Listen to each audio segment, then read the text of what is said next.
ಬೆಂಗಳೂರು ದಕ್ಷಿಣ ಕ್ಷೇತ್ರದಿಂದ ಶಾಸಕರಾದ ಸೋಮಶೇಖರ್ ಅವರ ಆಶೀರ್ವಾದದಿಂದ ನಾನು ಬೆಂಗಳೂರು ತಾಲೂಕಿನ ಬೆಂಗಳೂರು ಡೈರಿಯ ನಿರ್ದೇಶಕರ ಸ್ಥಾನಕ್ಕೆ ಈ ದಿನ 11 ಗಂಟೆಗೆ ನಾಮಪತ್ರ ಸಲ್ಲಿಸುತ್ತಿದ್ದೇನೆ. Okay sir. ನಾನು 3 ಬಾರಿ ನಾಮಿನಿ ನಿರ್ದೇಶಕನಾಗಿದ್ದೇನೆ. ಈಗ ನಿರ್ದೇಶಕರ ಸ್ಥಾನಕ್ಕೆ ನಾನು ಇವಾಗ MLA ನಿಂತಿದ್ದೇನೆ. ನಾನು ಬೆಂಗಳೂರು ಒಕ್ಕೂಟದಲ್ಲಿ 20 ವರ್ಷಗಳಿಂದ ನನಗೆ ಸಾಕಷ್ಟು ಅನುಭವ ಇದೆ. ಆಮೇಲೆ ನಮ್ಮ ರೈತರ ಕಷ್ಟ ಏನು ಅಂತ ಗೊತ್ತಿದೆ, ಸೊಸೈಟಿಗಳ ಕಷ್ಟ ಏನಂತ ಗೊತ್ತಿದೆ, ಸೆಕ್ರೆಟರಿಗಳ ಕಷ್ಟ ಏನಂತ ಗೊತ್ತಿದೆ. ಅವುಗಳಿಗೆ ಪರಿಹಾರ ಬೇಕಾಗಿದೆ.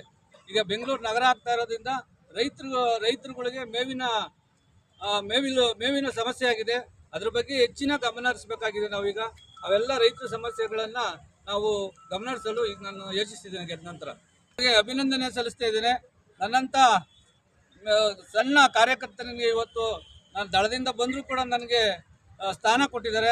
ಅವರಿಗೆ ಹೃದಯಪೂರ್ವಕ ಅಭಿನಂದನೆ ಸಲ್ಲಿಸ್ತೀನಿ ಸರ್. ನಿಮ್ಮ ಮತದಾರರಿಗೂ ಕೂಡ ನನ್ನ ಕೆಲಸ ಕಾರ್ಯಗಳು ನೋಡಿ ಅವರು ನನ್ನನ್ನು ನಂಬಿದ್ದಾರೆ.